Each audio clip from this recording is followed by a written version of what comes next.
Okay, so this is a response to Renee's video, Sexual Prejudice in Fiction and in Life. I was going to write a big fat comment, but I thought it's probably just easier to make a video response. I guess while I was watching Renee's rant, there was a lot of nodding going on. I almost got a bit kind of sing it sister. So there's a lot of points that I certainly agree with. Firstly, I don't tend to use the term promiscuous.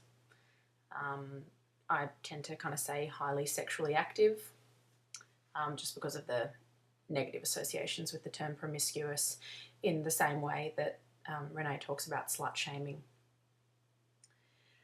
I guess reflecting on the anecdote with your friend in high school and saying, Renee, there's nothing nice about sex, or there's nothing good about sex, or something like that.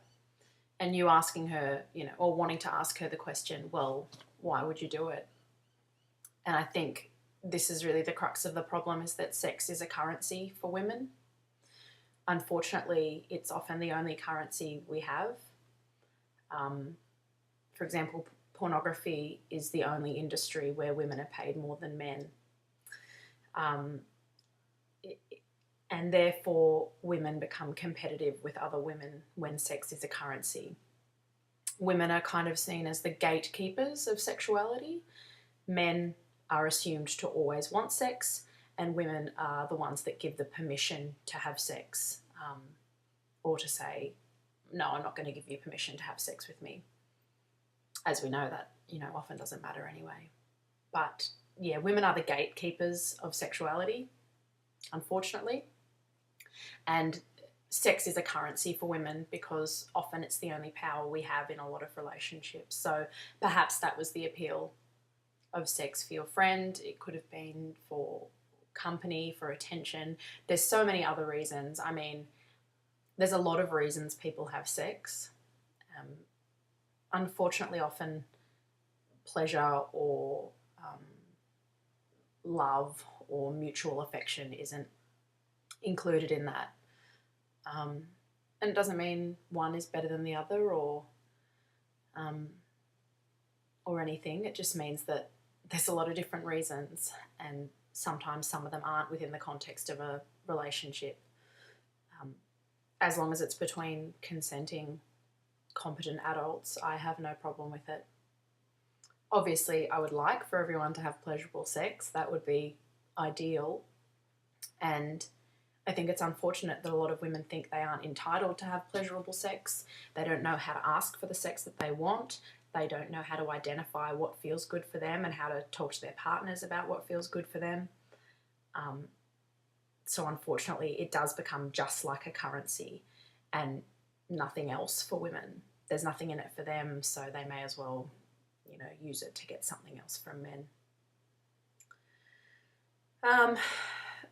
I, did a lot of nodding to your Madonna whore discussion, and you actually touched on it a bit at the end, which was what I was going to say, is that instead of the Madonna whore being the good bad, a la Little Red Riding Hood, obviously it's a coming of age story of a woman that's just reached menarche or, has started having her period, hence the red hood.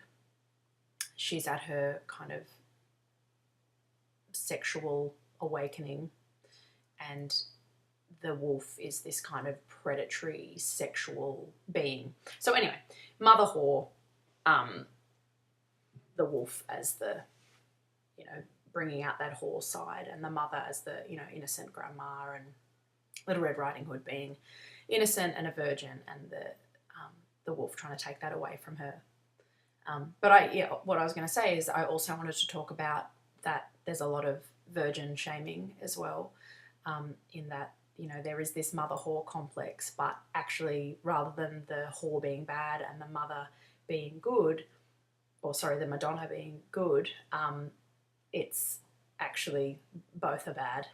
So if you fit at either extreme of the scale,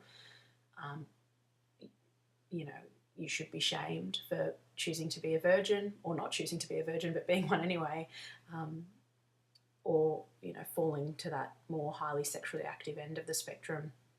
And I have huge issues with that as well.